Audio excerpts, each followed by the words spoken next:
Moins de 24 heures après que le président sénégalais Bassirou Diomaye Faye a réclamé le départ des forces françaises de son pays, le Tchad a annoncé, à son tour, la fin de son partenariat militaire avec la France. Le ministre tchadien des Affaires étrangères, Abderrahmane Koulamala, a officialisé cette décision dans un communiqué publié jeudi soir, qualifiant ce moment de « tournant historique » pour le pays. Le gouvernement de la République du Tchad informe l'opinion nationale et internationale de sa décision de mettre fin à l'accord de coopération en matière de défense signé avec la République française, a-t-il déclaré sur la page Facebook du ministère.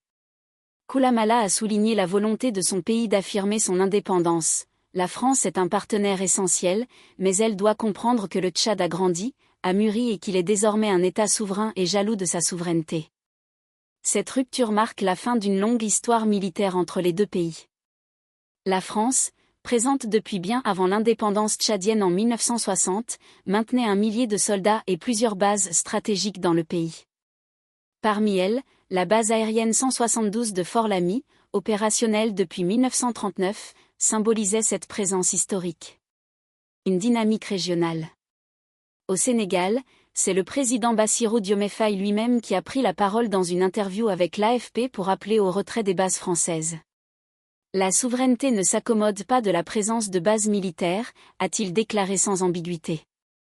Ces annonces successives reflètent une dynamique régionale de rejet de l'influence militaire française en Afrique de l'Ouest et centrale. Elles s'inscrivent dans un contexte de pertes successives pour Paris, notamment au Mali, au Burkina Faso et au Niger, où des coups d'État ont entraîné des ruptures abruptes de coopération militaire.